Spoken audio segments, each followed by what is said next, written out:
Thanks so much, Kevin. So, good evening, everyone. Welcome. It's so wonderful that you are able to join us. I would like to invite you to introduce yourself in the chat as we're still letting people in. And as Kevin said, this webinar is being recorded. So our webinar tonight is Canada in the Age of Trump, National Sovereignty and Foreign Policy in a Multipolar World. My name is Tamara Lawrence. I am a member of the Canadian Academics for a Just Foreign Policy and a fellow with the Canadian Foreign Policy Institute. I'm also a PhD candidate at the Balsillie School of International Affairs at Wilfrid Laurier University. And I'm speaking to you from Waterloo, Ontario. This is the traditional territory of the Haudenosaunee, the Anishinaabe, and the neutral people of the Grand River. And our webinar tonight is being co-hosted by two organizations. So the Canadian Academics for a Just Foreign Policy and the Canadian Foreign Policy Institute. So I am just going to take a moment to introduce both of these organizations. So the Canadian Academics for a Just Foreign Policy, this is a new network of lecturers, researchers, and students at universities and colleges across Canada. We began 2 years ago in response to the troubling increase in instances of suppression of free speech and academic freedom on our campuses. So colleges and universities should be places where we are able to debate the issues, use critical inquiry, do evidence-based analysis in the pursuit of a good society. But with the war in Ukraine and the genocide in Gaza, we have seen universities shutting down critical dialogue. And we want to encourage you to check out our website. It's justforeignpolicy.ca. I will put the link in the chat in just a moment. And our event tonight is also being co-hosted by the Canadian Foreign Policy Institute. And this institute was established 5 years ago. And we seek to critically analyze and inform people about Canada's diplomatic, aid, intelligence, and military policies abroad. And we want Canada to stop causing harm to people in other countries.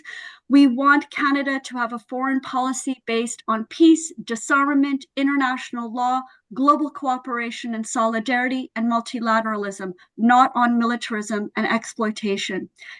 I encourage you to check out our website, foreignpolicy.ca, and please subscribe to our newsletter. It comes out about once a week, and it's chock full of great events and articles and action alerts. And also follow us on social media. So for our webinar tonight, we have 4 speakers. Each of our speakers are going to be talking for 15 minutes, and then we'll have a Q&A period. So our webinar is 2 hours. We're going to have a lot of time for question and answer period, and we encourage you to put your comments and questions in the chat, and Kevin and I will be monitoring them. And we will also be able to have an open discussion after our speakers talk. So we're convening this webinar tonight to discuss really important changes that are taking place in Canada and around the world. We have a new leader of the Liberal Party, the Prime Minister designate Mark Carney. Canadians are expecting an election to be called very soon. We have a chaotic Trump administration in the US that has imposed tariffs on our country, and he wants us to be the 51st state. We have a tragic war in Ukraine that is ongoing. The parties are now starting to talk to each other, which is encouraging. We continue to watch with horror and outrage what Israel, that is backed by the West, is doing against the Palestinians in Gaza and the West Bank. And we are watching as well with horror and outrage what is happening to the people in Syria, plus many other hot spots and issues to pay attention to. So to make sense of it all and to share some important insights, we have a panel of excellent speakers. So our first speaker is going to be Dr. Radhika Desai.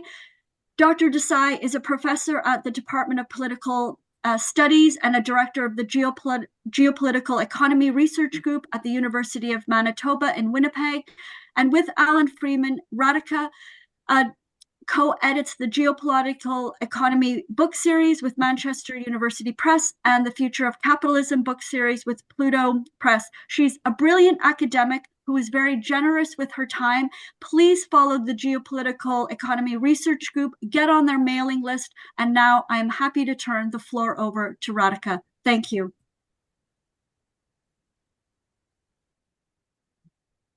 Thank you so much.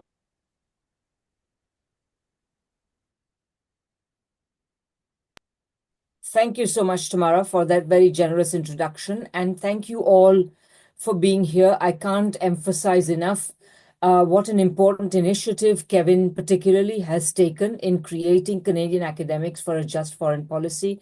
I'm very proud to be involved with it. And I know that we are holding this event at a very critical stage in Canada's history. I don't think it is too much to say. So let me just begin my remarks. In my remarks, I want to emphasize to some extent what I feel is left out by people. So while a lot of people have been impressed by how much Trump is changing, I want to emphasize just how much remains the same. So here goes. So since the 20th of January, the world has been, it would appear, on Trump's roller coaster. The president has delighted in putting his liberal globalist opponents repeatedly on the defensive, hurling the next shock at them before they can catch their breath after the previous one. As ostentatious tariffs, vile insults, extravagant threats, menacing promises gush out of the White House, headlines in the liberal press are running out of expletives and superlatives. President Trump, we are told, is dismantling the post-war world order. Well, actually, it was being dismantled anyway. We are told that he is defying the verities of free trade. I think we should remember just how many trade barriers and tariffs that Biden had imposed, and before him, Obama, and before him, Bush, and so on. We are told that Trump is taking the US back to its expansionist days, completely erasing the long history of US imperialism. We are told that he is destroying NATO, completely forgetting that a few years ago, not only was Trump himself demanding that NATO that NATO was, questioning the utility of NATO. But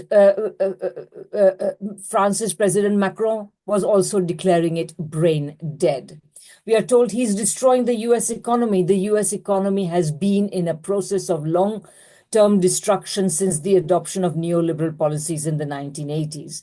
One can go on in this list, but as one tries to get one's bearing amid all this buzz that Trump's actions are generating, it's important to bear two very important things in mind. First, the liberal globalist politicians and the media love to portray Trump as the devil incarnate. And you know what? Trump, for his part, just loves to play the role. So, if one remains mesmerized by this apparently combative tango, and it's almost choreographed, of provocation and vilification, one will miss the real developments, which it is the purpose of this spectacular display of vilification and provocation to hide. Secondly, this tango is being danced not just within the United States, but also internationally, as the war between the Trumpists and the globalists has taken the dimensions of an international civil war, with politicians from other countries, for example, lining up on one side or another of this primarily US divide. And therefore, nations as well as classes are acquiring crisscrossing alignments. I should add nations, classes, political parties, political forces of all sorts are being realigned through that. We've experienced some of the same in Canada in the recent weeks. To understand what's really happening, we must understand that this showy dance of conflict is a phony war between two sets of political forces that are competing to represent the same classes. The neoliberal, financialized, capitalist class of the West, I should say the neoliberal, financialized, bankrupt capitalist class of the West, whose loss of domestic legitimacy and international influence, that is to say, imperial power, has left them in decline, in denial, and with desperately narrowing options. Don't get me wrong, I'm not suggesting that there is a transnational capitalist class, although there is a lot of writing on this. I've never quite believed it. I know that important national differences, rivalries, resentments, and even conflicts remain among the major imperial countries that many call the collective West. These classes are not intertwined in some sort of seamless web, but arranged in a hierarchy in which some wield more power than others. While undoubtedly in their historical moment of extreme weakness, they are more likely to seek support from one another in an attempt to remain a going concern, a going imperial concern. The real question is whether they, even the most powerful among them, like the United States, will be able to aid any of the others. So really, to me, it's not a question of what Trump does, but what will be the effectiveness of his actions. There is no doubt that Trump has lowered Canada to the status of chief scapegoat, an object of ridicule in the court of King Donald. And as he has done so, there has been a wave of patriotic feeling sweeping over Canadians across the political spectrum. It has led some to feel, and I would say this is a good point, this has led some to feel that the moment for a left nationalist project has finally arrived. Now, I do think there's much to be said for this project, but it would be a mistake to believe that in the absence of a wide and deep groundswell of popular anger against the capitalist ruling classes that have, over the past nearly 4 decades, that is to say, since the 1988 Canada-US Free Trade Agreement, made Canada abjectly dependent on the US, the same corporate ruling class has already won the coming election. It doesn't matter which party, liberal or conservative, forms the government and which Prime Minister Poilievre or Carney takes office.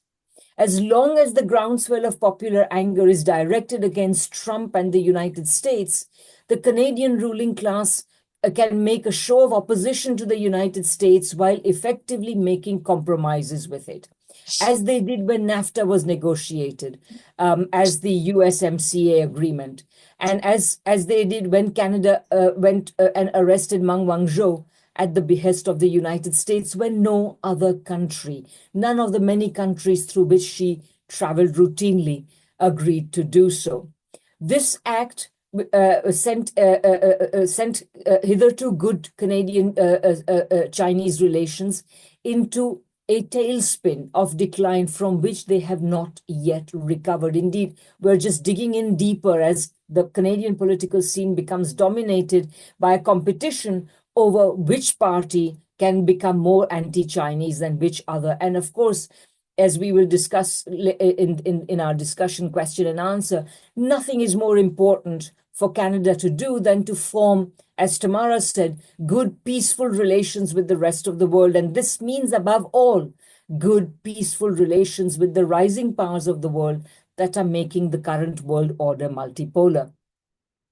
So in this situation, Canada's wagon will remain hitched to that of the United States, and the United States will drag Canada along with itself into the tailspin of decline into which it has been locked, and of which the election of Trump is merely a symptom.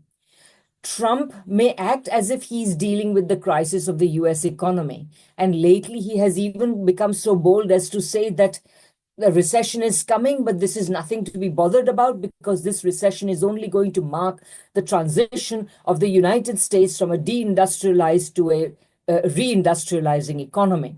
So that is what he says, but he can no more resolve the crisis of the US economy and more pervasively the crisis of US society, politics, culture, and everything, any more than a leaf that is tossed about in the gusts of a storm can calm the storm. Trump can only express the crisis. He can only be tossed about by the gusts of that storm in this way and that, depending on which gust is tossing him about at that particular point. So given this background, I would say that there will be four factors, four things that will determine what Trump will do and how his actions will fare. And this, of course, this is very important for Canadians to understand and decide how they need to act in the current situation.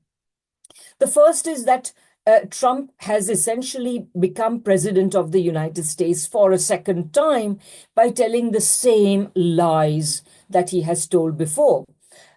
Of the between the two major parties that they have in the United States, Trump was the first to recognize that you can no longer win elections by trying to tell the US electorate that everything is fine. He knew that he has to point out that there is a problem. So he has pointed out the problem. The problem is that the United States economy is not doing well, that it is deindustrializing, that it is losing good jobs.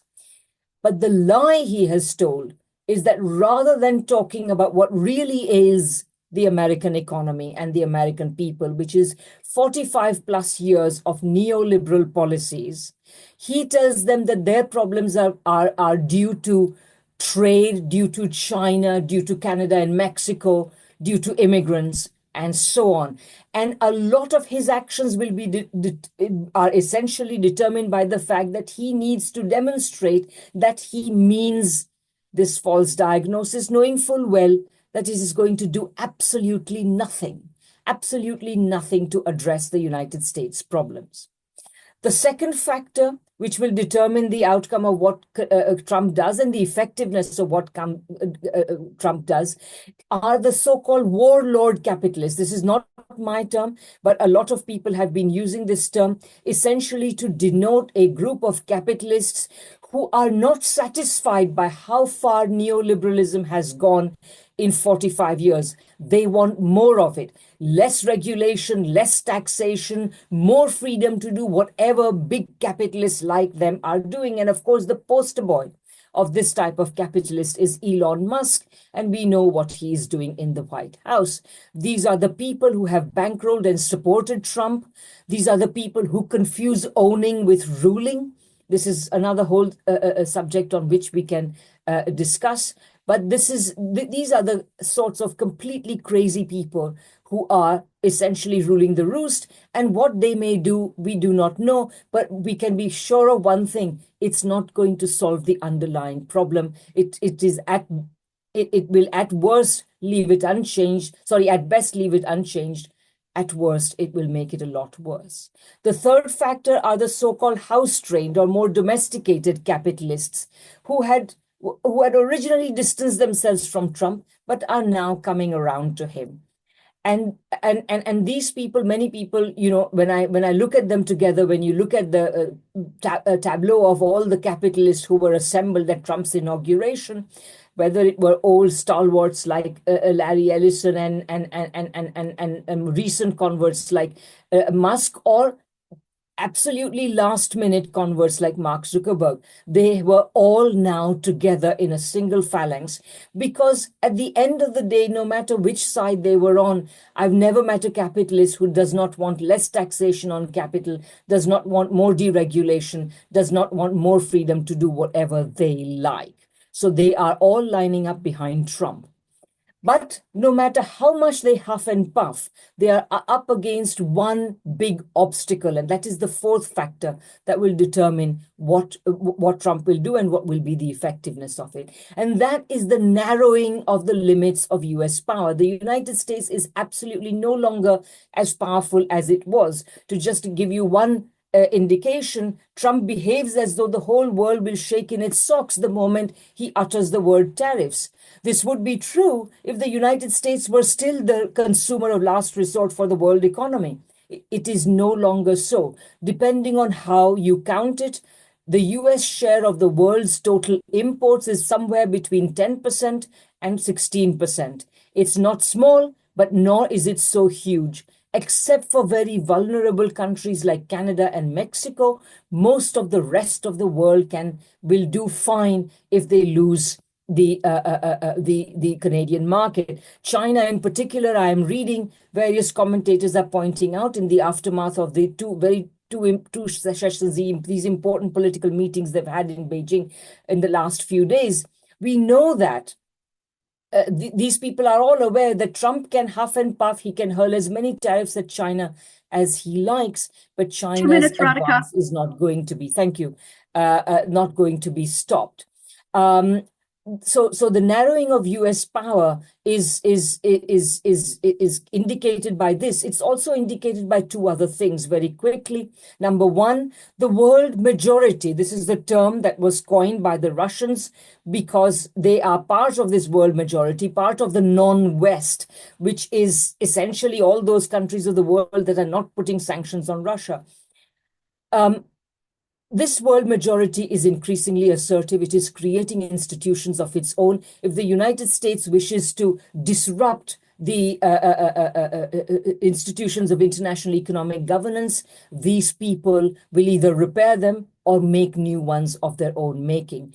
And the third point is that even US allies are paying a huge cost for their alliance with the United States. Just take Germany, suffering the most extreme and rapid deindustrialization that it has suffered just because its ill-advised elites, its ill-advised ruling classes have decided to hitch their wagon to the United States, particularly to Biden's foreign policy. So we see these are all fractures in the structure of US power, and they will tell on the United States. So Canadians can only get out of this mess that the United States will drag it into, provided they simultaneously oppose corporate Canada's hold on their economy and the wider structures of imperialism into which it has been nestled since it was born out of the womb of British imperialism. That is why it is so important for us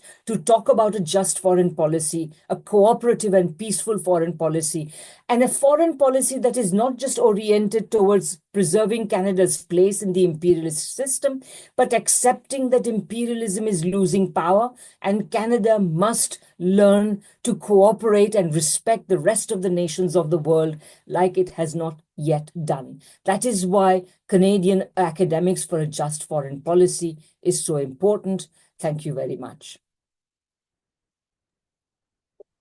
An excellent opening statement, Radhika. Thank you so much. I really like how you described the two camps, the Trumpists and the globalists.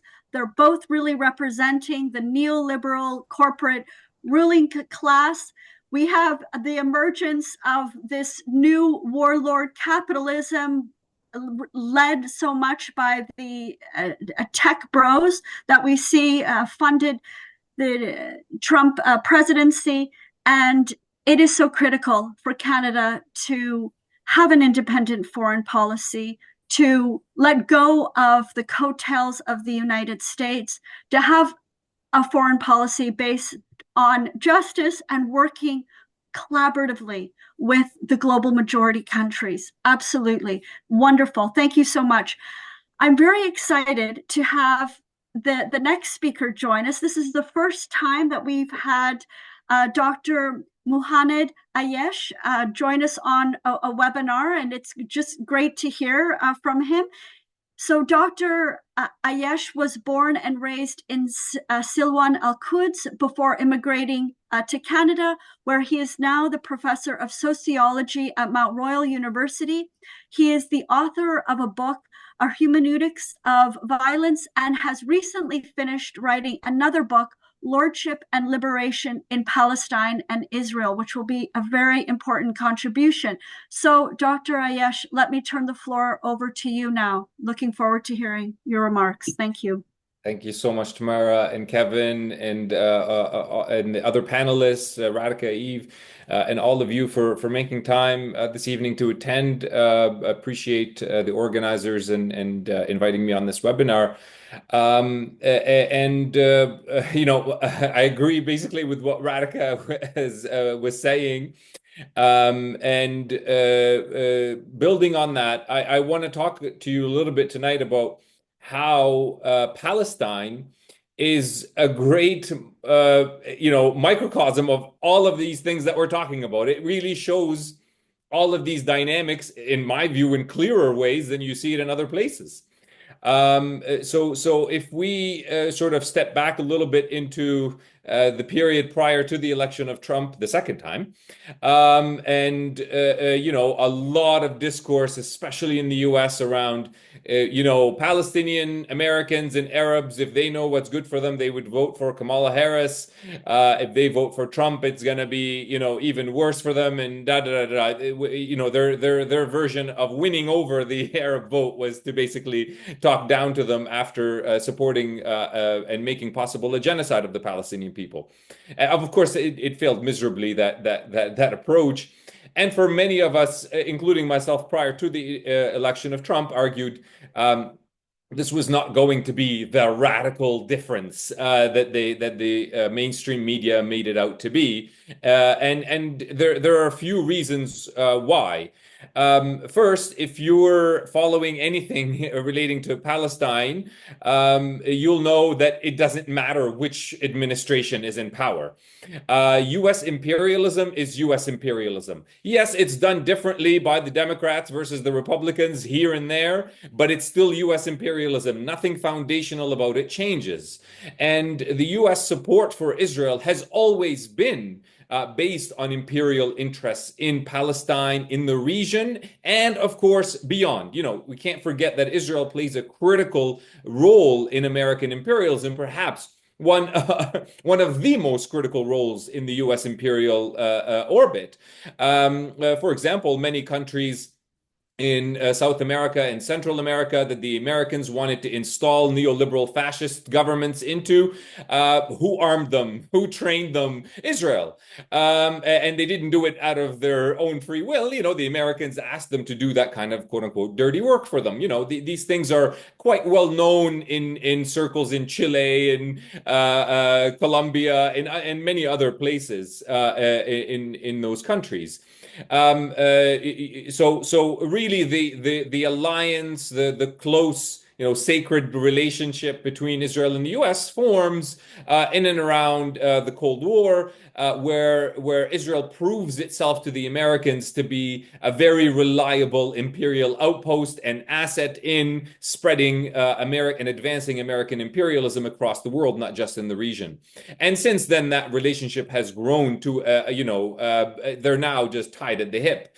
And make no mistake, without U.S. imperial active participation, Israel cannot do what it does to the Palestinians, and would not have been able to do any of the things it has done to the Palestinians from basically the 1980s onwards. This genocide that we have witnessed the last 2 years is an American genocide as much as it is an Israeli genocide. None of it is possible without the U.S. So if you look at Trump's record in his first administration, we won't go through all of the administrations, but like I said, they all supported Israeli settler colonialism. But if you go to his first administration, there was basically three main features of his policy towards Palestine and the region. One, drop the pretense about the two-state solution. No point in pretending anymore. There's never going to be a Palestinian state with full sovereignty in accordance with 1967 borders. He recognized Jerusalem as the unified capital of Israel, supported settlement,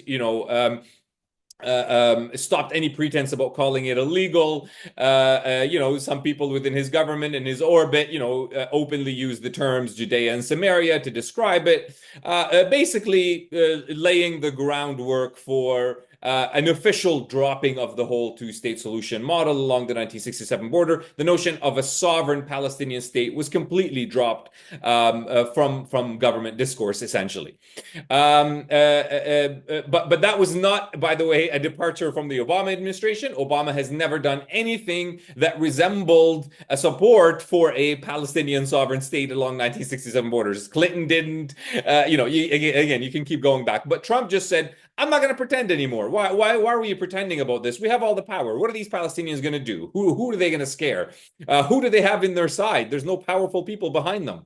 The Arab regimes have sold them. This is kind of his approach to it. So that was the first pillar. Biden changed none of that. He didn't move the U.S. embassy out. He didn't stop settlements. There was actually very little pretense in the Biden administration about a sovereign Palestinian state in the true sense of the word across the 1967 borders, etc. So nothing changed with Biden. So why am I worried about Trump coming back? Nothing changed with Biden, right? So there's one. Number two, normalization. The Abraham Accords that Trump pushed forward, that again previous administrations had pushed forward, were not as successful as Trump was, but Trump pushed it forward.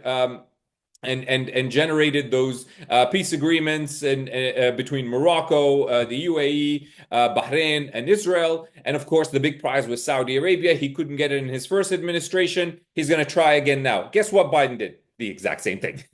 He tried so hard to get Saudi-Israeli normalization. And really, the key part of Saudi normalization, why it's so important to the US, because it would effectively end the Palestinian claim to self-determination and sovereignty. It would basically make it virtually impossible for the Palestinians to continue to resist in a sort of on the official political level within the Arab world. Once Saudi signs on, then that kind of puts an end to it. And then other countries around the world will go, well, if the Saudis have signed on, why am I putting my neck out for the Palestinians, right? Like, so that's kind of the effort of the Trump administration to basically normalize Israel as this is it. This is the settler colony. It's going to take over the whole land. Palestinians will give them some economic crumbs. They get to live on, a teeny tiny percentage of their land. Hopefully, most of them will leave, and maybe we'll give them self-administration, not determination, not sovereignty. We'll give them self-administration over 5 to 8% of historic Palestine, and game over, case closed, no more discussion over this. That was Trump's approach. Biden changed nothing about that. He continued on that exact same path. So again, why am I worried about Kamala versus Trump? It's all the same genocidal imperial violence being unleashed.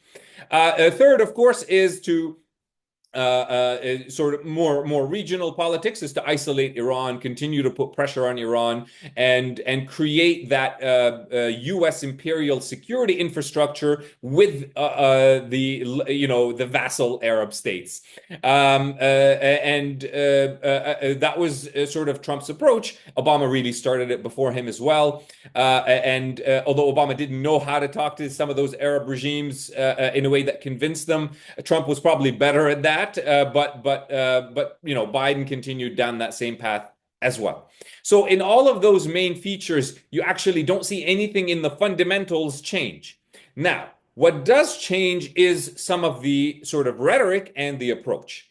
And in this regard, Trump, for me, accelerates American decline as opposed to what Biden and the likes of Obama, probably more than Biden, were able to do, which they can sort of halt it a little bit. So why do I say that?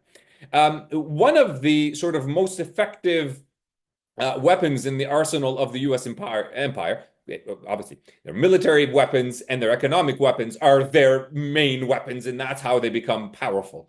But the ideological weaponry that they use is also quite important and quite effective. And it's the whole discourse of the international liberal order, the international human rights. America is a source of progress and democracy, and wants to create a set of a rules-based order that works for everyone, and that it's not the rule of the jungle, quote unquote, and all of that kind of discourse. Though it's easy for people really to critique, and we on the left go, this is all nonsense. It still works on the majority of people. It still works on, if not the majority, a whole lot of people, too many. So what Trump does is that he doesn't do that pretense. We talk about the emperor has no clothing to refer to emperors that are wearing all of their nice clothing and all of that, but through their brutal violence, we can see through that clothing, and we can see that they're naked, and what they're really about is their brutal violence. Trump is not a clothed emperor. He just goes, yeah, I'm taking that off. I don't care. I'm not going to pretend to be a nice person. I'll take it off for you. Here I am. What are you going to do? I'm going to use my superior military power, economic power, which, as Radhika said, is not as powerful as it used to be, but their military power is still very, very, very strong. And I'm going to use that to get everything that I want. And whoever stands in my way, I'm going to crush. I'm going to destroy. And you know that soft power that we used to do to give you money for AIDS prevention or anything with US aid? I'm not going to use that anymore. You're going to follow me because I'm going to use all hard power. I don't need soft power anymore. And though that might actually get him some things in the short and intermediate term, this is usually the first sign of decline, or the sort of hastening of decline that a lot of activists have argued was the case, for example, in South Africa. A lot of anti-apartheid activists have argued that the second that liberal veneer dropped from the apartheid regime, even though it was ridiculous to buy into it, some people did, many people did.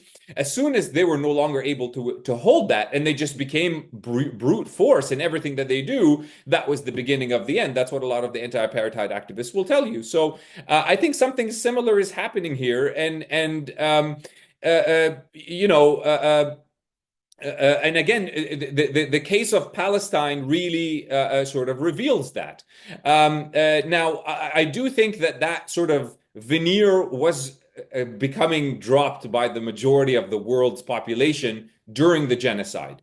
During the genocide, many people who will have sort of what do you call it, sort of moments of confession on online in their speeches and all of that, saying people who work, for example, in the sphere of international law, who would just say, I did believe in this, and what a fool I was to believe that this system was for real, that the Americans and Europeans and the Canadians really believed in some of these ideas. What a fool I was to do that. Now I see that they don't.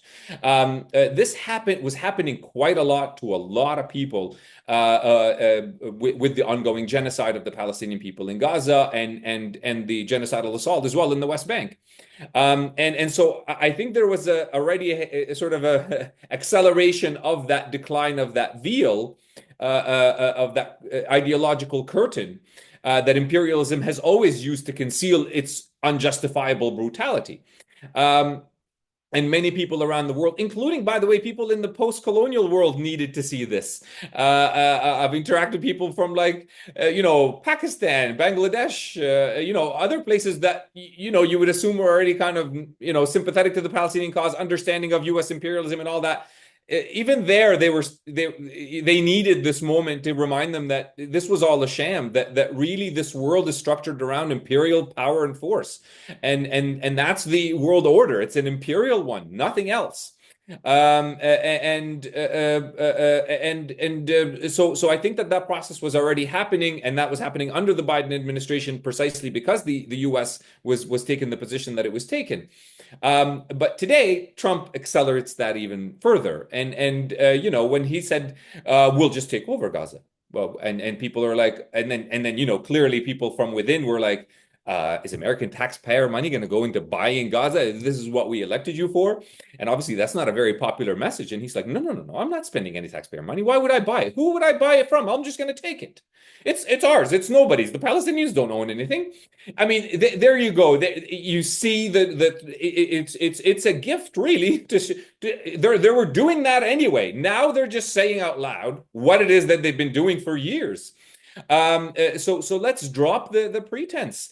And Canada has been part of this, and I'm wrapping up because I see I got 3 minutes or less, maybe. Canada has been part of this imperial bloc for, as Radhika said, since its birth in the British Empire and its settler colonial structure here. It's part and parcel of this age of colonial modernity. And that's where Canada still is. And by the way, the majority of the world understands Canada as basically a lackey of US imperialism that does some of the, not the dirty work that Israel does, but different kind of work that tries to kind of like, sort of make American brutality seem nicer kind of work, or at least used to do that.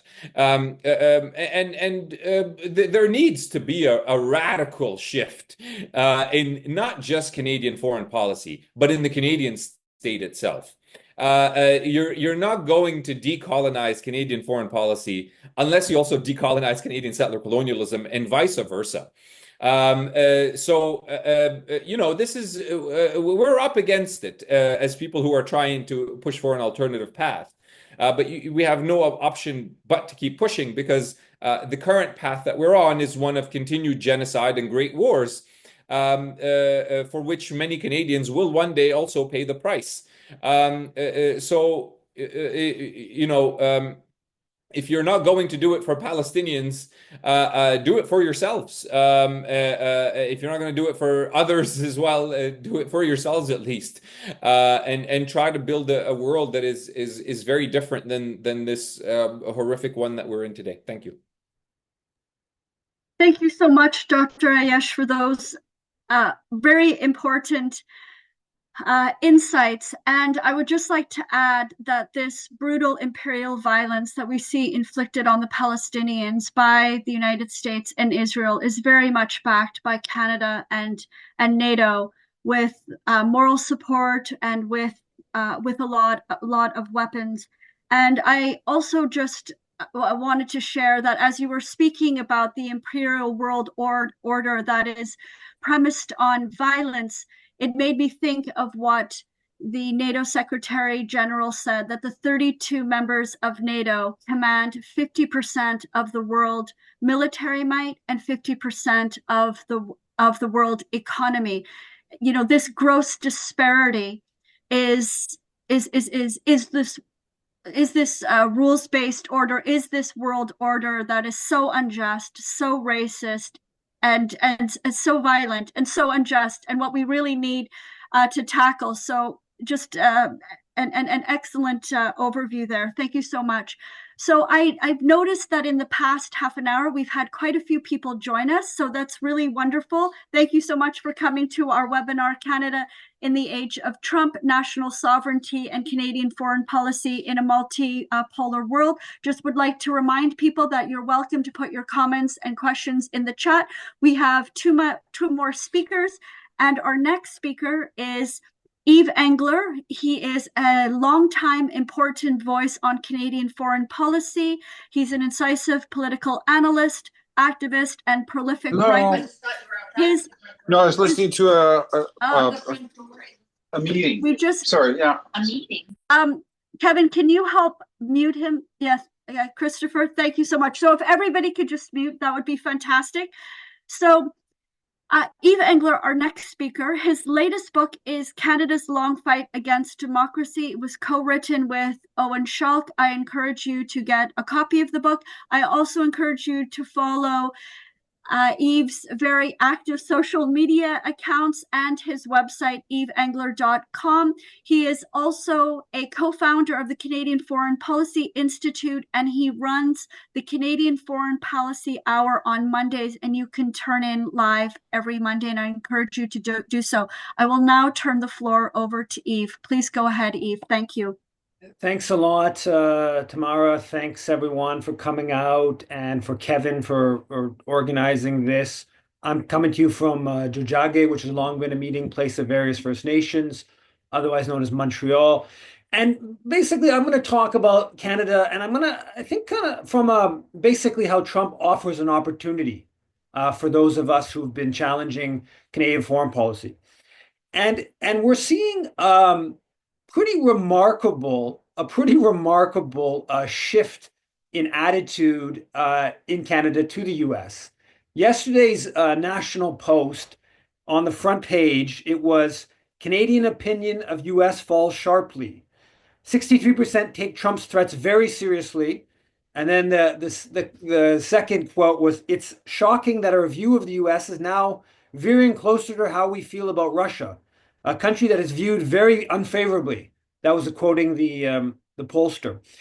A poll about 2 weeks ago said an equal number of Canadians, almost 30%, consider the US a quote enemy state, as do an ally. So this is a pretty, I've never seen this happen, something so kind of remarkable from a Canadian foreign policy standpoint, potentially remarkable from a foreign policy standpoint. As has been mentioned by the previous speakers, a part of it is that Trump, part of it, of course, is that Trump is targeting Canada. A part of it is that he says the quiet part aloud. That's been mentioned. He says the imperial colonial things in very crass ways, and as was put by my previous speaker, that he's the Trump has the emperor has no clothes. He's happy with just taking off the clothes and displaying the empire like it is. And part of it is that he's targeted Canada. Now, of course, if you look at Trump from a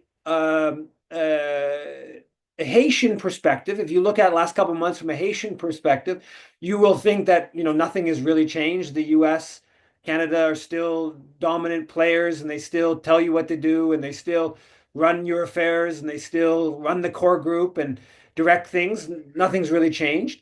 I would guess that if you look at what Trump has done from a Mexican perspective over the past couple months, I don't think Mexicans, while they clearly have, there's an upsurge in nationalism in Mexico, I don't think Mexicans have been rattled sort of ideologically like many Canadians have vis-a-vis the U.S. I don't think Mexicans, what's the famous Mexican statement of we're not too close to the U.S. and too far from God, or slightly more elegant than that.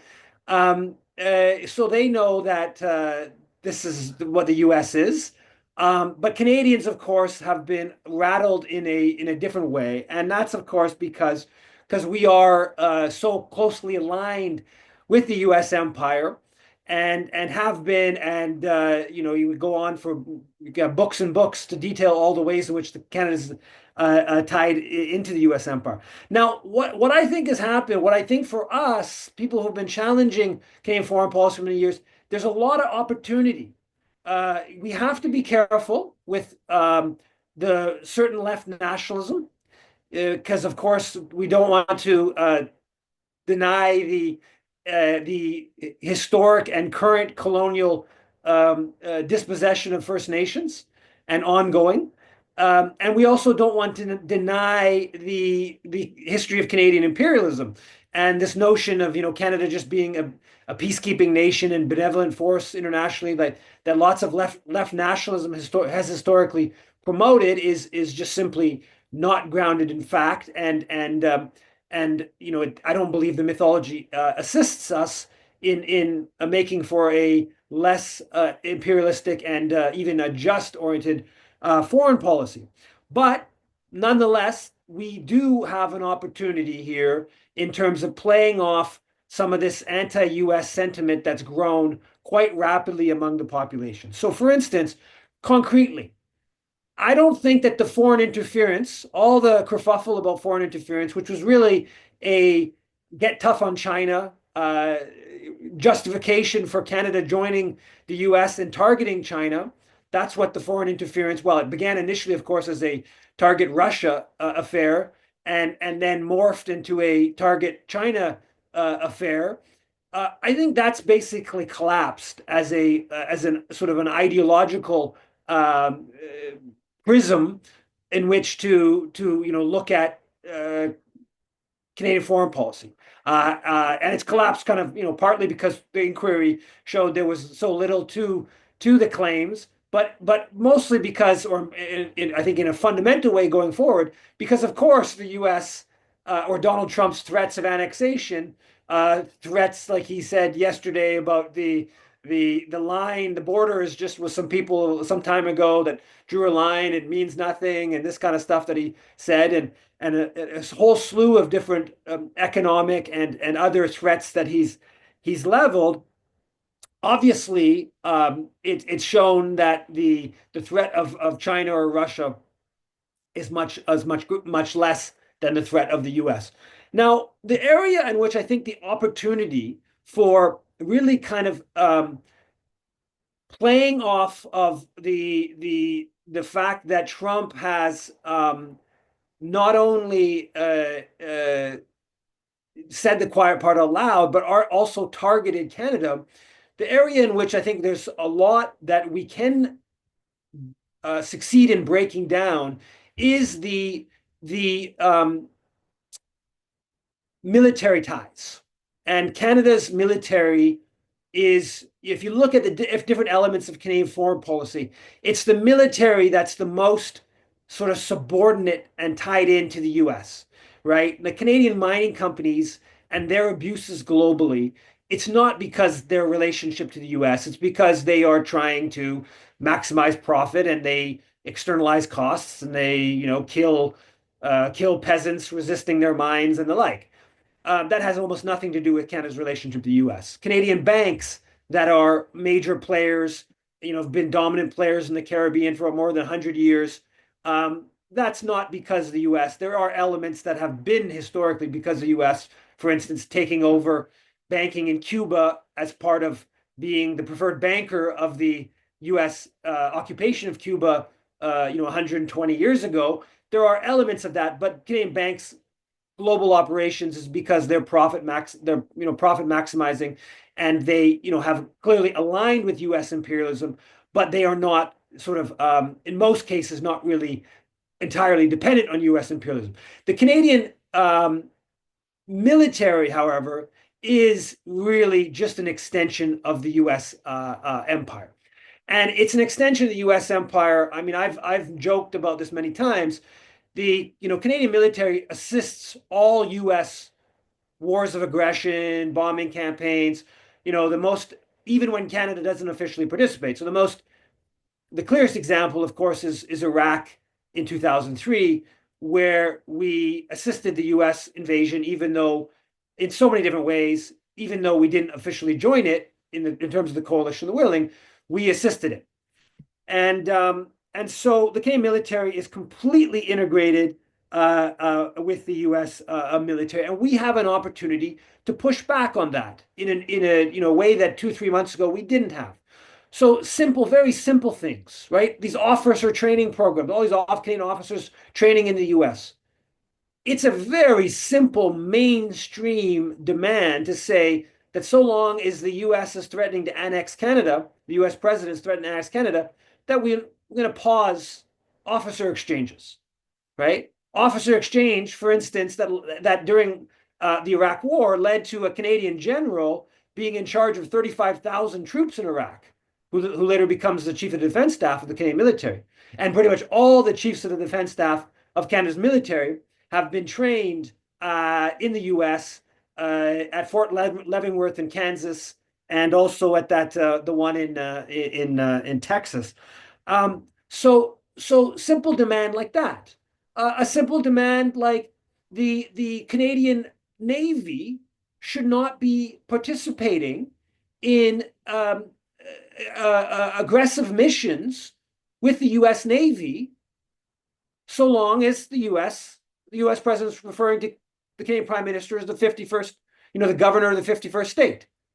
And that what we see, of course, today, Canadian naval vessels with the U.S.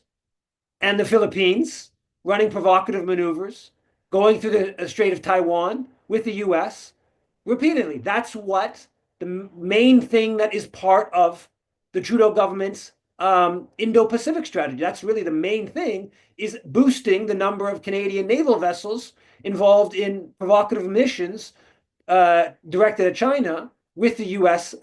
Navy. So that's a very simple demand. I don't think that's controversial, probably for 80-90% of the public, to say, why are we having Canadian naval vessels patrolling in the Mediterranean with the U.S., vis-a-vis Iran with the U.S., in this context? Similarly, things like all the weapons testing that has taken place in Canada by the U.S. historically. Of course, all kinds of biological and chemical weapons that have been tested in Canada by the U.S., all kinds of horrific stories of that, things like that.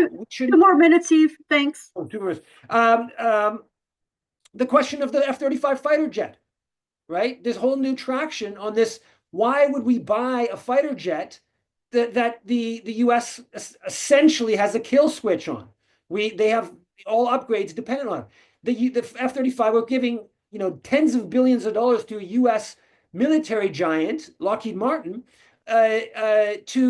so we can buy jets that assist the U.S. empire and NATO, which collapses if the U.S. withdraws, in bombing Libya, aggressive global operations. So the whole procurement, the whole purchasing of U.S. weapons, that's been part of both just basically a subsidy to the U.S. and the whole question of so-called interoperability with the U.S. war machine. All of that, there's a whole new opportunity to challenge that.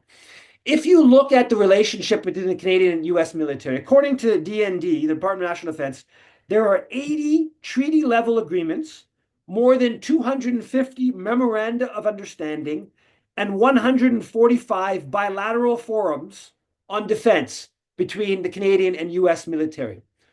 It's certainly not controversial to talk about canceling, pausing, ending some of those accords. Now, the big one, of course, is NORAD, right?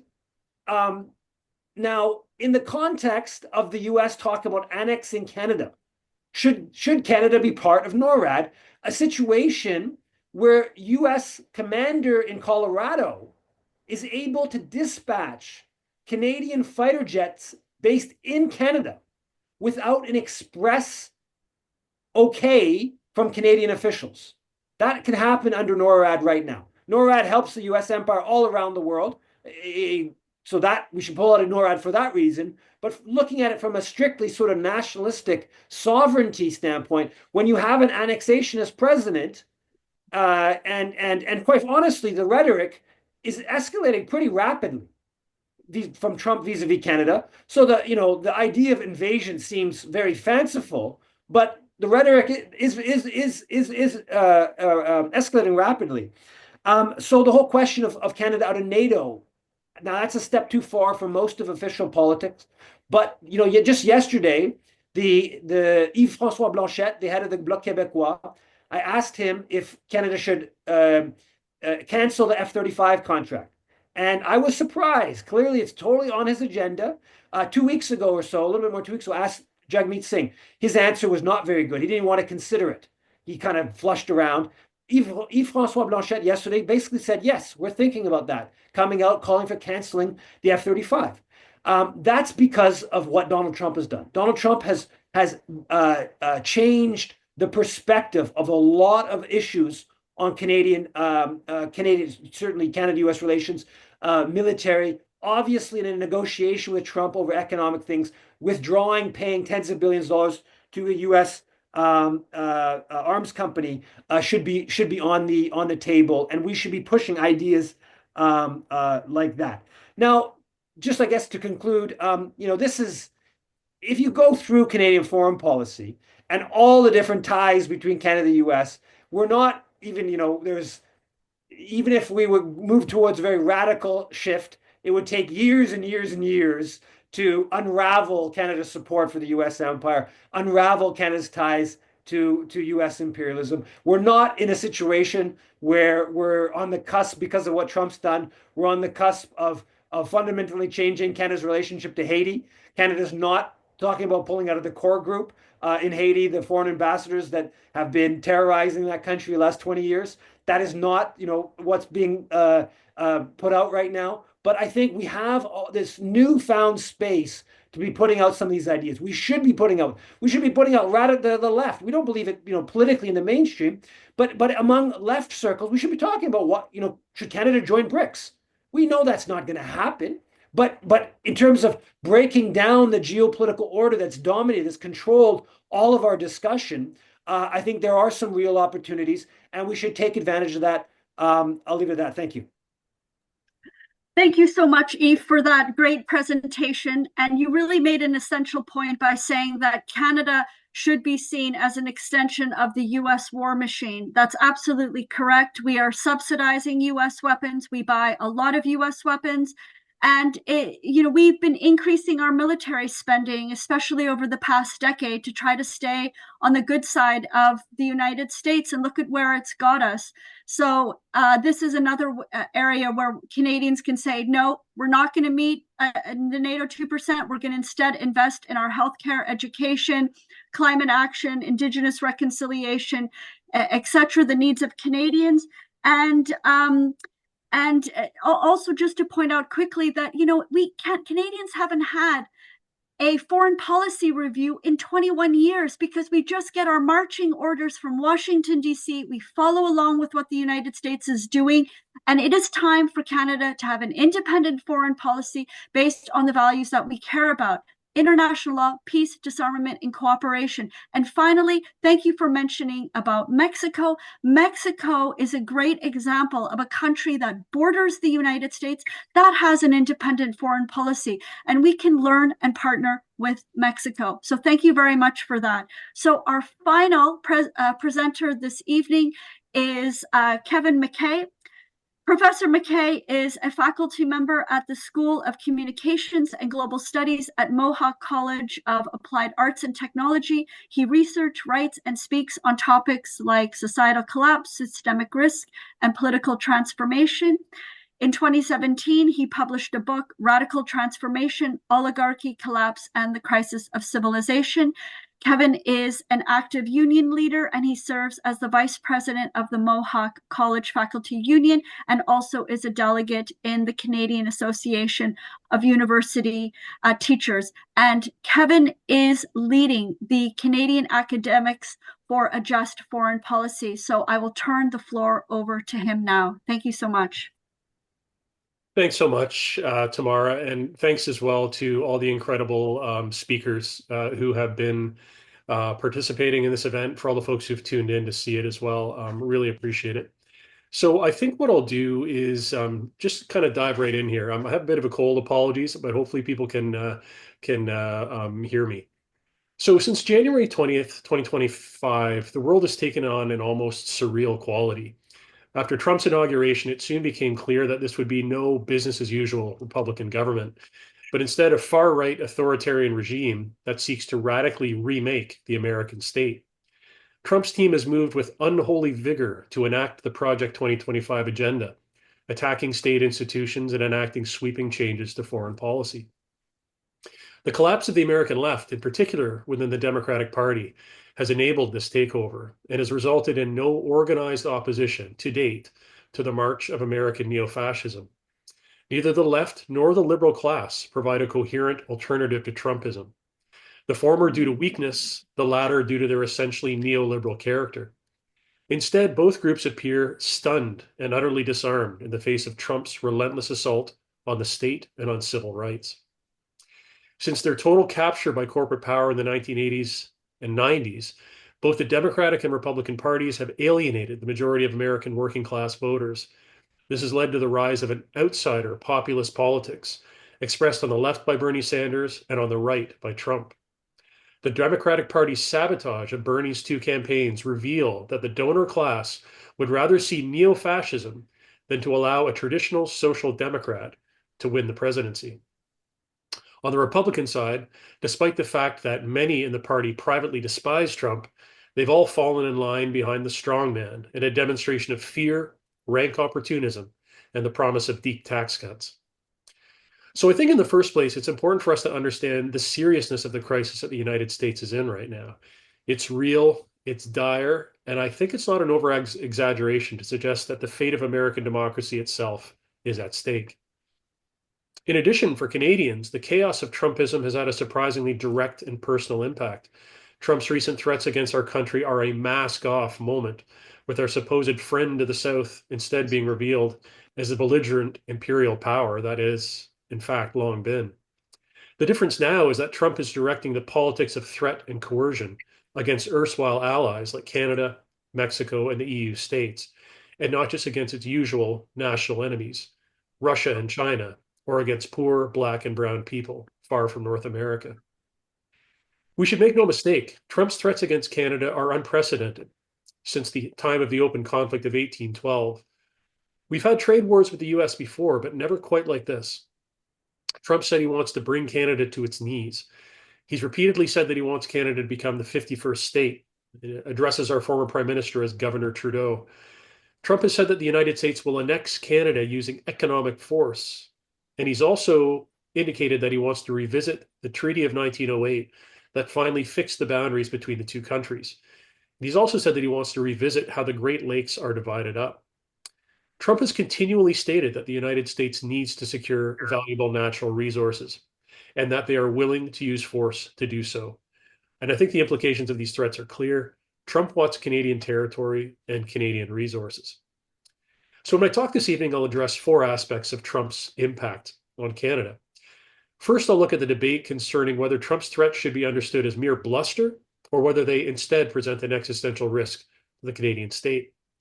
Second, I'll look at the Canadian response to date and talk a little bit about its effectiveness. And third, I'll contextualize the crisis we're facing as an aspect of American imperial decline, emerging multipolarity, and the return of great power politics. Finally, I'll explore how our response to the trade war presents both a challenge and an opportunity to the Canadian left. Is it possible to realize a left vision of Canadian nationalism that's capable of defending our sovereignty while simultaneously moving forward on goals of economic justice, democratic reform, anti-oppression, and ecological sustainability? So in the first case, how should we interpret what Trump has been saying recently to Canada? And, for a lot of people, it's hard to know how seriously to take the outrageous threats that he's been making. And on the one hand, it's an established pattern with Trump that he conducts diplomacy by first using threats and intimidation to destabilize the opposing party and to extract concessions in the negotiation process. So he's a traditional hardball negotiator in which he's always seeking leverage in the form of superior power. With this interpretation, it is possible that Trump's threats against Canada are just an extreme form of hardball negotiation, which will never fully be acted on. The trade war to date has been a high-stakes game of threat, counter-threat, revision, retraction, and renewed threat. This seesaw aspect, and the many times where Trump's threats were not realized, lends some support to this interpretation. However, a contrasting interpretation of Trump's threats can't be ignored. In the chaos of Trumpism and of American imperial decline, radical geopolitical realignments are very possible, and Radhika spoke to this. Enemies can become allies, and a former ally can become, as White House Press Secretary Caroline Leavitt recently called Canada, a competitor. In this light, American threats against Canada may in fact be deadly serious. Evidence for the second interpretation is that, apart from threats, Trump has made good at leveling steep tariffs against Canadian exports to the United States. The threats were clearly not just rhetoric, but are being backed up by radical changes to trade policy that are kicking off a full trade war. Another factor to consider is that what we're hearing from Trump now is the first glimpse of a predatory, protectionist, nakedly imperialist current within the America First movement. This current may not yet be able to fully realize itself in outright economic or military war against Canada. However, if economic and political contradictions within the United States continue to deepen, and if Americans face real crisis and upheaval, the likelihood of predatory behavior towards Canada becomes much more likely. And so when considering the two possibilities, that Trump's threats are just a negotiation tactic or that they represent a real threat to Canadian sovereignty, I argue that we may hope for the first, but we should seriously prepare for the second. So looking at the Canadian response to date, at first, Canadian politicians and the public were slow to react to Trump's inflammatory rhetoric. However, when the comments continued and escalated and were coupled with actual tariffs, the popular mood in Canada has begun to shift. In the place of dismissal and affront, anger has started to grow. From a tone of appeasement, Canadian federal and provincial leaders have shifted to one of defiance and a commitment to fight back against the U.S. threats. Former Prime Minister Trudeau, announced that any tariffs imposed on Canadian exports would be accompanied by retaliatory tariffs on American goods coming into Canada. And just today, the federal government announced a tariff package on $28.9 billion worth of U.S. imports. In addition, the federal government has talked about looking at how oil and gas exports from Canada to the United States might be reduced or even halted. And Canada is the largest exporter of oil to the United States at about 4 million barrels a day. Several provincial premiers have also responded to the American tariffs with retaliatory measures. In Ontario, Premier Doug Ford threatened to impose a 25% surcharge on energy produced in the province and purchased by the United States. Ford eventually agreed to halt the surcharge when Trump, in turn, agreed to reduce steel and aluminum tariffs from 50% to 25%. However, fault lines have also been revealed among the premiers, as Alberta's right-wing premier Danielle Smith initially struck a much more conciliatory tone with Trump. Smith eventually got on board with retaliatory tariffs, but she's flatly refused to consider placing an export tax on Alberta oil. In terms of Canadian public opinion, as Eve mentioned in detail, polling has shown a sharp decline in views of the United States and a sharp increase in nationalist sentiment. A robust Buy Canadian movement has emerged across the country. And this can be seen on social media platforms, in grocery stores, and also in real cross-border traffic. In towns like Sarnia, Ontario, where I'm from, Canadians would regularly cross the border to shop in Port Huron on the American side. However, these numbers are now way down, and local politicians are actively encouraging their citizens to shop locally and not cross the border. Finally, a cultural backlash is also growing against Trump's threats. In the NHL, American hockey teams are being booed by Canadian crowds. And on Saturday Night Live, Canadian comedian Mike Myers helped send a countrywide message of defiance by saying elbows up, a reference to hockey legend Gordie Howe, and symbolizing the need for Canadians to mobilize to fight back and protect our country. So the response from the Canadian public and political class has been slow to build. However, it's now robust, and I would say it's appropriately belligerent. Faced with the existential threat of being attacked by an aggressive imperial power, Canadians have realized the importance of our sovereignty. No matter how imperfect Canada is, it seems that we can all agree that becoming a colony of the United States would be a far worse proposition. However, while the national immune response we're now witnessing is hopeful, in its current form, it won't be enough to inoculate us against the real threat of US economic and military aggression.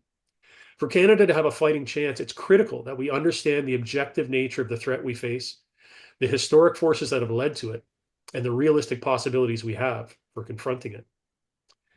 First, we need to understand the real crisis occurring within US capitalism and imperialism. The United States imports 80% of its rare earth and critical minerals, such as nickel, cobalt, copper, lithium, graphite, tungsten, potash. One of its largest suppliers is China, and China also controls much of the supply chain, which brings critical minerals to the US from other countries. Canada is also an important supplier of minerals, water, and energy to the United States. In contrast, the US's main competitors, Russia and China, are far more self-sufficient in relation to these key resources. The growth of the BRICS bloc and the looming threat of global de-dollarization present direct challenges to American capitalist imperialism. In the unipolar era, the United States foreign policy centered on controlling international affairs in its own interests. It used political, economic, and military power to do so, and was able to sustain a worldwide network of military bases and numerous wars through relying on the strength of the dollar as the global reserve currency. With the BRICS alternative trade and financial architecture emerging, governments worldwide are now shedding dollars at an accelerating rate. At the same time, since the 1980s, neoliberal capitalism has hollowed out American manufacturing, crushed the labor movement, and steadily eroded the welfare state. China is now the world's manufacturing superpower, and the United States is unable to compete in the real economy of goods and services, and, as demonstrated in the Ukraine war, in the production of military hardware. 2 more minutes, Kevin. Thank you. So a lesson that history teaches is that the end of empires is a chaotic, unstable process that can lead to acute domestic and international crisis. So how should we respond to this then? If what we were facing was simply a trade dispute with a uniquely bombastic foreign leader, then Doug Ford's threat of imposing a surcharge on electricity, that would be sufficient. However, if the possibility of more serious U.S. aggression is ever realized, we can't rely on the likes of Doug Ford, Art Carney, Pierre Poilievre, or Danielle Steel. And this is because the right has no answer to the existential threat presented by U.S. imperialism. There are a few reasons for this. First, Canadian political and economic elites are as likely to be compradors in an American takeover as they are allies in resisting it. Second, Canadian history clearly shows that conservative governments destroy public institutions and national capacity. They don't build them. Historically, the NDP has been the main political driver of Canadian nation building. often in alliance with the Liberals and more recently, the bloc. However, even today, the NDP platform is far from what we would need to actually enhance our political and economic autonomy for the United States. What Canada needs is a coordinated project of nation building that encompasses economic, political, and military aspects. And it's the challenge of the left, I feel, to articulate this vision of national identity and also to articulate a concrete national political project that is democratic, socialist, and ecologically sustainable. And so aspects of this vision would include economic policies like import substitution and the reshoring of manufacturing, a return to industrial policy and investment in key industries, also the nationalization of key industries, including aspects of primary resource extraction, energy production, transportation, and banking, selectively protectionist economic policies, removing barriers to interprovincial trade, and also improving Canadian transportation networks that would link the country east-west via high-speed rail. As the other speakers have indicated, there also needs to be a shift in foreign policy in which we should strive to maintain friendly relationships with the United States as much as possible, while also moving steadily in the direction of autonomy. And I think Yves was right that any sort of fundamental change in our relationship to the United States will take years. We should look to diversify our trade relationships, including with the BRICS, the EU, Mexico, and South America. I agree, we should be joining the BRICS. We need to reinforce the importance of the United Nations and of international law. We need to break with the American empire by becoming a neutral country with a truly independent foreign policy. This includes withdrawing from NATO and NORAD and also improving relations with China and Russia. And in terms of the military, and again, you've got into the complexities of this, there needs to be a decoupling of our national defense and security from the United States. We need to build a military deterrence capability in relation to the United States. So this would include a focus on national defense spending that actually looks at the United States as a potential military threat. Even the possibility of pursuing a nuclear weapons program should be seriously considered. I know this might be controversial, but it seems like nuclear deterrence is one of the few things that seems to afford countries a certain level of safety from US imperial aggression. So the proposals I've just laid out here are admittedly ambitious, but now I think is the time to think big. Because of the newfound surge in nationalist sentiment, it's my belief that a large number of Canadians would get behind a nation-building project, especially now that we see just how precarious our sovereignty really is. And politically, success in this project will necessitate building alliances among Canadian and working middle classes, and also with those sections of the domestic capitalist class that share some common goals. And so just to finish off here, I just want to talk about, I've attempted to cram some big ideas into a very small talk, and this has necessitated some broad strokes and generalizations. In fact, each of the strategies and proposals I've touched on requires extensive research, analysis, and debate. And I hope that this event and my talk will simply help kickstart a broader and more fulsome discussion. In particular, it's important that we don't underestimate the dangers of nationalist discourse and politics. Historically, nationalism has clearly had regressive and reactionary tendencies. It's been used to strengthen authoritarian political institutions, to suppress diverse identities, to push working people into imperialist wars, and to undermine class struggle. So all of these dangers are real and need to be fully understood and guarded against. In addition, nationalism is perceived differently by various groups within Canada. Obviously, women, racialized communities, LGBTQ, Native communities.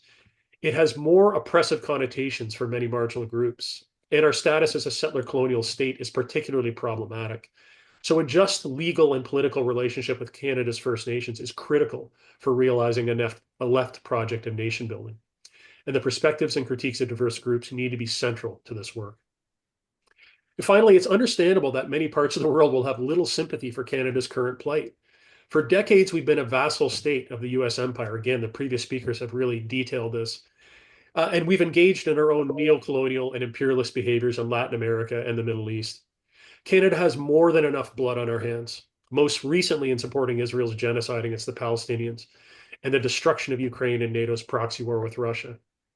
A project of left nation building does not involve denying or whitewashing this very problematic colonialist and imperial history. Rather, it seeks to end Canada's role as a supporter of colonialism and imperialism and to chart a new course as an autonomous, neutral state within a democratic community of nations. Thanks very much. Thank you so much, Kevin, for those rich insights. And you're absolutely right. This is an opportune time for transformative change and for creative solutions. And the BRICS is something for us to really reflect on. I encourage people to look into the BRICS, this objective that they have for win-win solutions and for the achievement of sustainable development and working together on development. That's so important. And just to think about the fact that our country, more and more Canadians are slipping into poverty. We have more homeless encampments across the country, and we're facing catastrophic climate change. So this really is a time for us to point our country into a new, better direction. More autonomy from the United States is absolutely critical to this. So friends, we have 35 or about 40 minutes or so for a Q&A. And I encourage you to put your hand up if you would like to be able to unmute and ask your question directly yourself to any of our speakers, or to make a comment. We'll just ask you to be brief so that we can try to accommodate as many speakers as possible. So who would like to go first? Is there somebody who would like to raise their hand and make a comment? I know that we have lots of great activists and analysts on our call, people like Arnold August and Yuri and Mary and Murray. So if you would like to make a comment, just please raise your hand, and we'll make sure you're unmuted. And we look forward to having a rich discussion with you all. Okay, Gabe has got his hand up, and I will change it, I think, to gallery so we can easily find people. All right, Gabe, there you are. Asked to unmute. You should be able to unmute hopefully now. Wonderful. Thank you, Tamara. And thank you to the organizers and speakers. I think that this has been a thoughtful presentation of a very tricky balance of how to respond to what I think is an incredibly dangerous situation for the country. I guess what I want to highlight here is the political dimension to this. I am heartened that Canadians have discovered that they care about something and want to do something about it. But unfortunately, there's no political content to that right now. Consumer boycott is not a response to a political threat like this. And in our political response, I would like to suggest that we're not going to find any solutions with the established parties, Liberal, Conservative, NDP, or Greens. They all are complicit in Americanization to one degree or another, and have been for decades. I mean, everything from just, American corporate free trade, NATO vassalage, and in some ways, the most outrageous gaslighting is around increasing war spending by 50%. Imagine buying arms from the country that's threatening to take us over and calling that defense of the country. Even worse is that they're using the Trump threat to attack Canadian working majority and Quebec and First Nations. All the signs are that they're going in asking for concessions from unions and collective bargaining. We're looking at corporate welfare, all in the name of defending industry and jobs. So, yeah, and of course, as the Americans lower their taxes and got their what remains their public provision, our Canadian capitalists and right-wing parties will say, well, we have to compete for capital approval. We need to do likewise. So I guess what I want to conclude, appreciating the patience of hearing what I have to say, is that there is no shortcut here. There should have been started decades ago, but we will not be able to fight off this threat and enter into that sort of democratic nation building, both within and without forming a new political force, which eventually should be a left-wing Democratic Party that's determined to organize the working majority, to fight and create a new federation based on the equality of nations that exist within Canada. Thank you. Thanks, Gabe, for that. Do you want to actually do you want to introduce yourself, and maybe before the next people speak, who have their hand up, could just introduce yourself, say a little bit about yourself and where you are. Yeah, that would be helpful. Of course, that's better form. My name's Gabe Haythornthwaite. I live on Vancouver Island in British Columbia, and I'm involved in left-wing political organizing. I have prior political experience as a school board trustee here in BC, and I work as a political advisor for First Nations. Thank you very much for giving me this. Excellent, Gabe. And if there's any resources that you or anyone else would like to put in the chat, that would be fantastic. And we'll be sure to save it. And maybe we can collect things and put it on our websites, extra resources. Somebody made a comment in the chat about the speakers and their excellent presentations, having the text of those speeches. And I think that's a fantastic idea. And if Kevin is amenable, we could collect those speeches and put it up on the Canadian Academics for a Just Foreign Policy. So the next, sorry, we need to have a response. Would one of our panelists, Kevin, Muhannad, Radhika, or Eve, like to respond to what Gabe said? Kevin, do I see your hand up to respond to that? Okay, perfect. Please go ahead. Thanks, Tamara. Yeah, I just really quickly want to say that, Gabe, I'm glad you mentioned the big elephant in the room when you always talk about left politics in Canada, which is, do we need a new party to actually affect the kind of change that we need? So I'm glad you brought that up. And there's, obviously a lot of intense debate about that. Something similar happening south of the border as well in terms of the Democrats. So I think that really needs to be explored very, very seriously. And, I'm sure you're aware of this, and I'm sure a number of other folks on the call are, that it's always being talked about, in a number of different sectors and circles and whatnot, and by some very serious folks. So it'll be interesting to see if something like that could come together, because I do think that would help. The other option, of course, is almost like an insurgency within the NDP, right? And to try and actually, turn that party more towards the ends of what's been presented here. But I just wanted to say thanks for bringing that up. Thanks, Kevin. I think Radhika would like to respond to that. And if Muhannad or Eve would like to respond to it, just if you could put your hand up, that would be great. Otherwise, we'll hear from Radhika, and then we'll move to the next person on the list for speakers. Thanks. Yeah, thanks. And hi, Gabriel. Hello after a long time. I think that the points you raise are very good ones, and I just want to very briefly emphasize a couple of things. Number one, I think that we all typically always emphasize,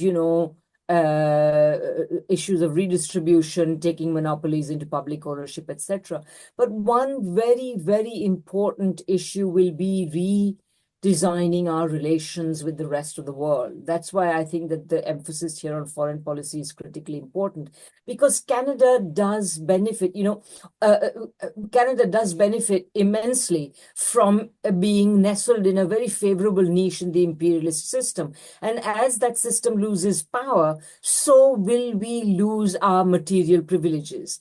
And that has another implication. A lot of the times when on the left we talk about creating a socialist economy, or whatever name you want to give it, we tend to shirk issues of how to reorganize the productive system. But that is going to be central, because if we are not able to organize the productive system on the basis of at least some form of planning, it doesn't have to be planning, every last bit of the economy, but some overall method of planning will be absolutely necessary to bring Canadian productive capacities and make them more self-reliant rather than reliant on imperial relationships. So I just would like to say those two things here. Thanks, Radhika. So our next speakers are Desmond, Yuri, and then Richard. Just a reminder to try to be brief so that we can get as many people in as possible, as well as leaving time for our panelists to respond quickly. Desmond, please go ahead. Thank you.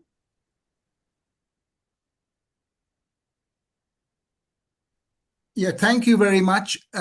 I actually had put my concerns in the chat already, so I'll just read from there basically. Talking about radical shift by way of Canadian foreign policy, and in particular reference to Palestine, and with implications obviously for Canada.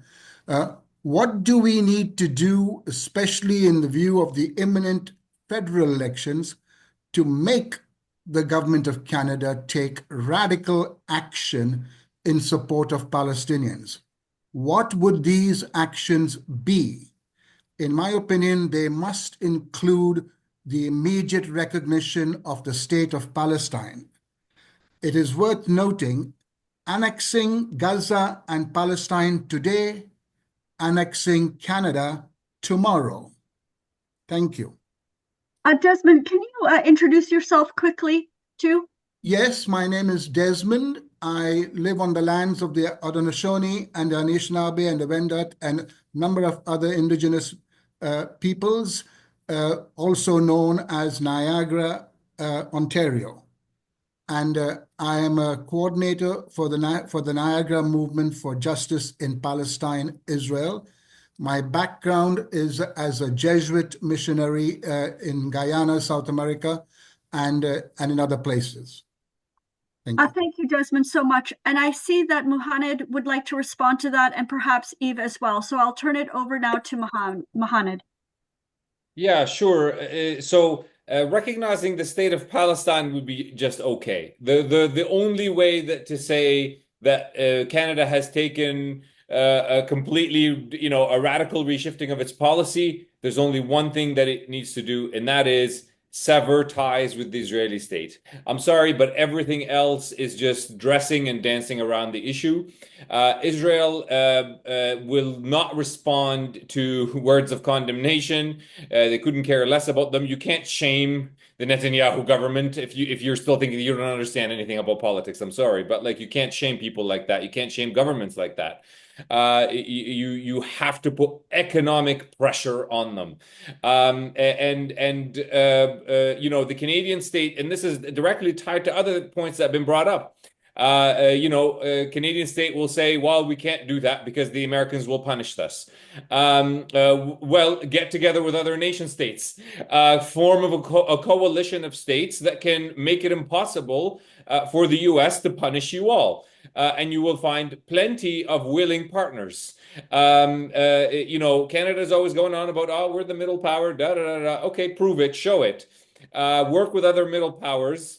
And put pressure on Israel and the US, because that's the only way to stop it. You can work with Turkey, with Norway, with Spain, with Ireland. God forbid you go with South Africa, with Brazil, with Colombia. That alone, if those countries got together, formed a coalition and said, we're going to start to, generate and add more countries into our coalition, and we're all going to sever economic and political ties with Israel, the Americans would not be able to punish them all. The Americans would then have to calculate and say, we have more to lose if we punish everyone on that list than we have to gain. And that would effectively put enough pressure on Israel and the US to stop the genocide and to come to a compromise and come to a different kind of agreement. So to me, that's the only meaningful action that Canadian state can take. Now, is that around the corner? Absolutely not. Would I take steps to get to there? Yes, sure. We can build towards that kind of position. But unless you have that as your end goal, you are not being serious about changing Canada's position on Israel. Can I add to that? I actually would. I think it would be radical for Canada to just uphold its own laws vis-a-vis Israel, right? I actually think that's the radical would be just uphold our current laws. If you look at registered charities, right? The CRA says you can't support racist organizations, you can't support foreign military, you can't support West Bank settlements, and you can't support municipalities elsewhere. We know there are tens and tens of millions of dollars subsidized by all taxpayers going to projects like that in Israel. When it comes to the Canada's arms trade, the obligations of the International Arms Trade Treaty, you can't sell weapons to Israel. If you look at Foreign Enlistment Act, you can't induce Canadians to fight for another country's military. If you look at Canada's Crimes Against Humanity or War Crimes Act, all these people who've been fighting in the Israeli military should be investigated and put in jail, right? If you look at Canada's relationship with regards to trade agreement. If Israel was just treated, like Colombia pre-Petro, a sort of U.S. ally in the region, that would be a radical shift. That would have substantive effect materially and in terms of the consciousness in Israel. Canada's been the second, third most important supporter of Israel for 100 years, right? Third, probably after the US and UK, right? So I've made this argument a lot that the Palestine movement, like I've become ambivalent towards BDS, not in that I don't support it. I've supported BDS publicly. I don't like it's if you contrast Canada to South Africa, right? It's so much greater support than we gave the apartheid regime. It's qualitatively different. I mean, you have the Canadian ambassador in 2020 having a pizza party for Canadians fighting in the Israeli military at the embassy. Like, let alone like if Israel had like the most like benevolent military in the world, why would a Canadian ambassador have a pizza party for people fighting in any other country's military? Like, what in the world is going on? And it just goes on and on and on, right? That person is now the envoy to protect Israel from criticism, to promote a Holocaust. They called a Holocaust envoy to promote a Holocaust, right? Deborah Lyons. So, when you actually look at the scope of the contribution and the uniqueness of Canadian support for Israel, it's off the charts, right? So if we just brought it down to how we treat, again, Colombia, a traditional American ally, of the past half century in the region, that would be like substantive effect. Now, what do we do for the election? That's an interesting one. I've talked about this. I think that we have to be honest. I'm disappointed by what just happened with regards to the Liberal leadership.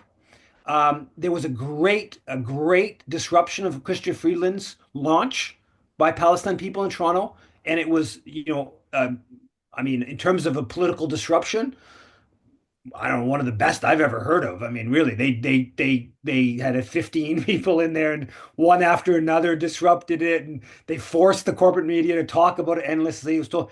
After that, though, Palestine did a terrible job of entering into the Liberal leadership race.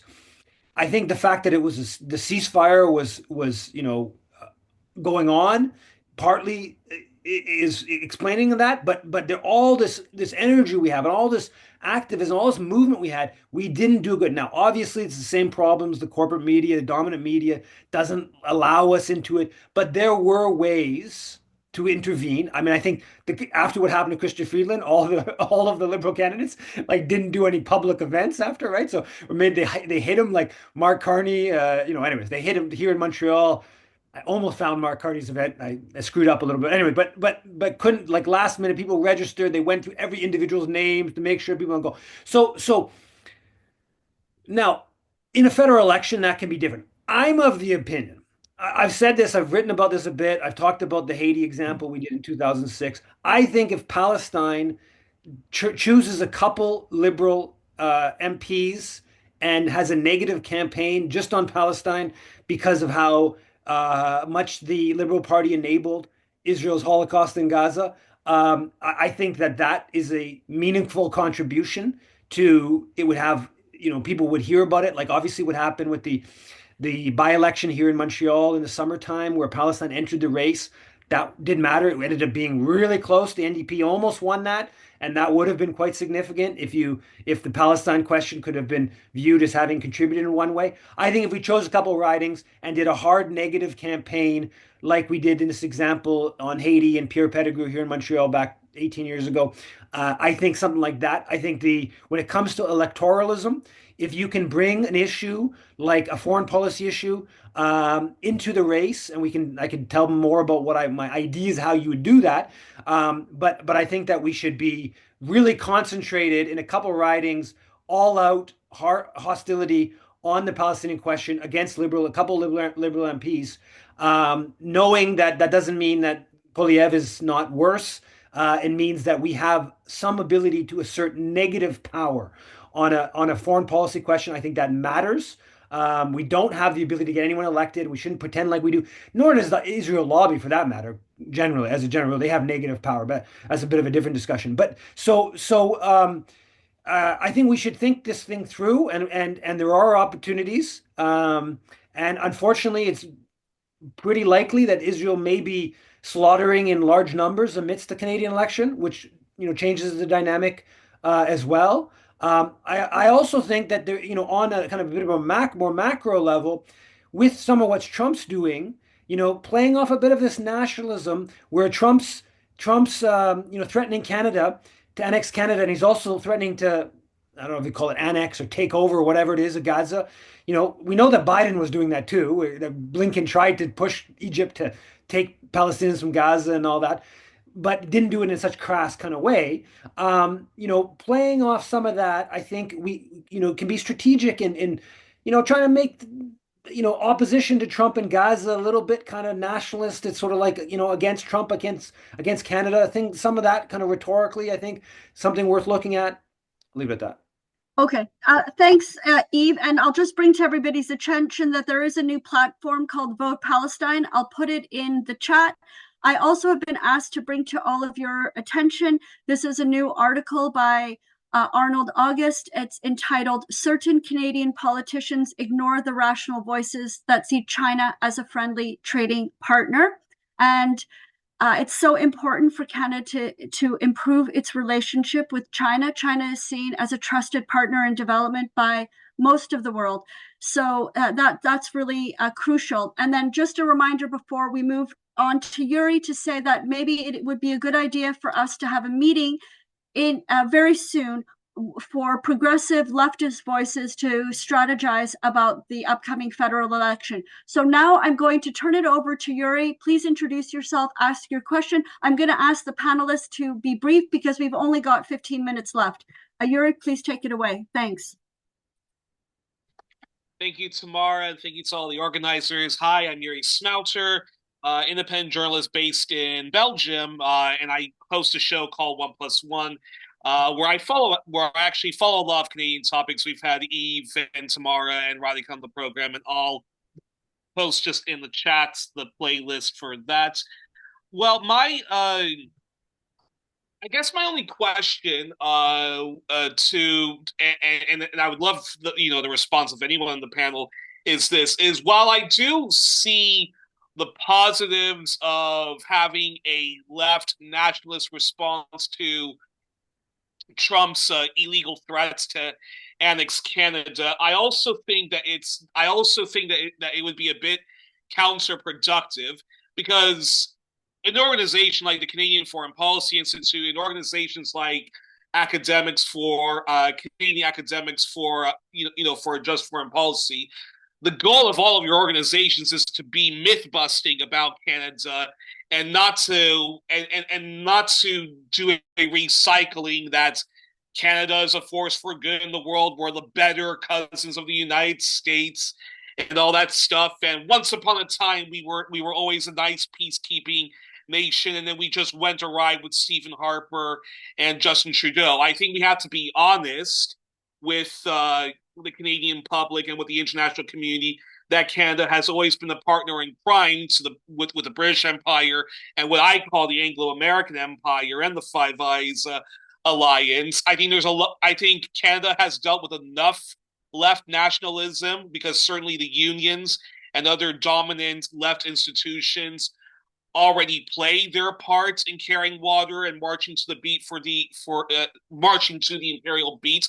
So I think, yes, a left response to Trump and to any ghastly president of the United States is important, but let's not do it the old school left nationalist response. Let's be truthful with the public, advocate détente with Russia, advocate more trading with BRICS, and having an ethical economy based on eco-socialism and whatnot. And actually, yeah, that's just my 2 cents. And that's about it. I'm curious anyone's response.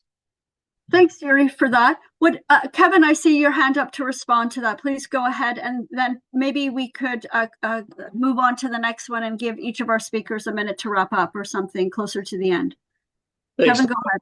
Yeah, I'll be brief. Yuri, I agreed with pretty much everything you said in terms of characterizing Canada's role in the world, in the past 100 years, let's be real. And I just want to be clear that, yeah, there's real tensions in trying to engage in a project of left nation building. There's a lot of potential pitfalls and dangers. The one thing I would say, though, is that, this has been part of the program of kind of indigenous socialist movements in Canada for decades, right? The idea that you do need to have, you need to have socialism. Of course, today I think we'd call it eco-socialism, or I call it democratic eco-socialism. That these things are important in and of themselves for working class struggle, for equity, for sustainability, for all these things that we need to do. So I think it's all about being critical and honest about engaging in that project. You know what I mean? And I really take that point. It does no one any good to try and, like I said, whitewash the history. But having said that, I think at a certain point too, the people who all live here together in this country we call Canada, and of course we know that there's a bunch of people here who don't consider themselves to be Canadians, but we all have to think about what we're going to do, and where we're going to move forward, and how we're going to react to the changing global situation. And I think that what's unified all the speakers on the call is that we've never been a force for good, but we want to maybe someday move towards that, is my sense, right? How could we actually be that? And I don't think we're going to get there without pretty radical transformations of our institutions, our economy, that sort of thing, right? So I definitely think that, yeah, no illusions, no whitewashing, and yet at the end of the day, we need to move forward with something that can excite Canadians and can get them interested in change and believing that it's possible too, which I think is one of the biggest battles. Thanks.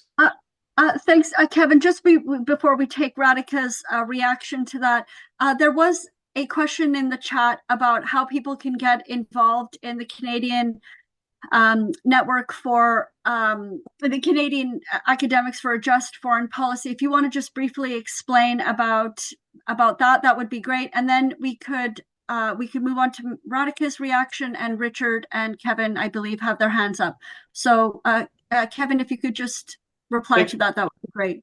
Thanks, Tamara. Yeah, we have a website, folks, which Tamara has put in the chat a few times, and we're hoping that folks can get involved that way. There's a mailing list you can sign up for. We're about to be putting out some newsletters and stuff. This is a bit of a new project. We also have an open letter. It's kind of a statement about academic freedom in relation to foreign policy. If folks wanted to sign that, that's amazing too. And please just keep in touch in terms of the site, looking for future events. The idea is to do events where we can basically get these critical voices heard from academia. There's a lot of people doing really great work and great research. We haven't even scratched the surface, right, in terms of like what's going on across the country in terms of radical scholarship. So it'd just be great to get that out. And so, yeah, please, thanks, Tamara, put it in the chat again. And also, I can't stress enough as well, the Canadian Foreign Policy Institute has done groundbreaking work. I think what Eve and Bianca are doing there is incredibly important. And so also, yeah, really encouraging folks to check out that site as well, and Eve's great weekly foreign policy breakdowns. They're amazing. Thank you. Great, Kevin. So we'll turn it over to Radhika, and then I think we'll take both questions, both Richard's and Kevin's, after Radhika. Thanks. Yeah, just briefly, I wanted to say that in terms of the upcoming election, I don't know whether this can be done in very short order, but that sort of thing we should be thinking about is not just exposing Liberal Party candidates or Conservative Party candidates for their stand on Palestine, but actually running candidates who are likely to win, particularly in areas where there is a large section of the population which may be, inclined towards anti-imperialist position, whether they are because they are immigrants or they are Muslims or whatever it is. In Britain here, there are 5 MPs who were elected in the last election, even though the Labour Party disqualified them, did not give them a ticket on the grounds that they were being anti-Semitic and such like things. And they today constitute a very important caucus. And it shows, because without this kind of grassroots organizing, all we can do is grandstand and we can show we are holier than thou. But this kind of grassroots organizing is what's needed. And of course, in Canada, all of this will have to be related to indigenous issues and so on as well. So the anti-imperialism is both at home and abroad. So, I mean, some sort of mobilization like that, identifying those constituencies where we are most likely to succeed, I think would be something to think about. Thanks, Radhika, for that. So now we're going to take Richard and Kevin together. They have their hands up. If you could just introduce yourself briefly and make your comment or question, that would be great. Okay, this is Richard. Hello, Richard will go first and then Kevin. Thanks. Hi, this is Richard Rossler from Honolulu. I just want to thank everyone. Wow, great panel. Very inspiring, empowering. And you don't have to answer my questions. I'll put them out there just because you've asked me to, but I'd rather give the time to Canadians since this is your webinar. The first question was, are you encouraged by this current historical moment? If so, why? What encourages you? What inspires you? What empowers you? And again, thank you for your steadfastness. The second question was if anyone had any thoughts on what John Bellamy Foster and Gabriel Rockhill have been discussing regarding imperial Marxism, Western Marxism, whatever you want to call it. But again, I'll defer to the Canadians, and thanks again, everyone. It's great to have friends and allies all around the world, in Brussels, where Yuri is, in Hawaii, where Richard is. And Richard, John Bellamy Foster has that great book, Naked Capitalism. If there's some particular references that you have and you'd like to share in the chat, that would be fantastic. So I'm going to turn it over to Kevin, and then I'll see if there's any reaction from the panelists. And I also wanted to invite Tina and Fiona if they had anything to say. We do only have 5 minutes, so we'll just ask people to be very brief. Kevin, go ahead. Hi there, it's Kevin. Just from north of Toronto. I guess the one thing I wanted, less of a question and more of a recommendation, that there is a new federal party being launched from a gentleman in Manitoba that's called the Reconciliation Party of Canada. And because I agree with what was said recently about any of the existing parties are not going to do it anymore. So to be radical enough, we need to step beyond the line of what's normal and own the narrative. And I think that this is an opportunity now where the people are looking, craving for something to support that they don't even know is possible. And I highly recommend looking into the Reconciliation Party of Canada because they're developing policy right now and campaign. So thanks for listening. Thanks, Kevin. If you have, again, any links to share in the chat, that would be fantastic.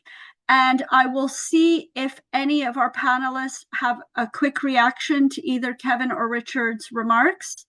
Kevin, go ahead. And Radhika. Go ahead quickly. Yeah, thanks. I'll be super quick. I just wanted to respond to that. I saw your question, Richard, about is there any hope to be found in this current moment? I think it's a great question. I think it's objectively a very dark and dangerous time in the world today. I think it really is, and so we have to be real about that. But I also see that, the shift from the unipolar world to the multipolar world, it was a necessary shift. It's positive that it's finally happening. I guess just to me, it doesn't automatically entail a more peaceful, just, harmonious world. Things could still go really pear-shaped. But having said that, that change needed to happen. So I do find that a positive development, but I really think it's a challenge for left movements to really understand that, take advantage of that, and try and steer it in the right directions, right? But I do think there's a sliver of hope there. Thank you. Actually, I just want to echo that. I was going to say something very similar. I think this is, I would say it's a time that is very dark, of course, for the imperialist countries, because they are the ones that are declining in their path. They are the ones that are facing the greatest disruption.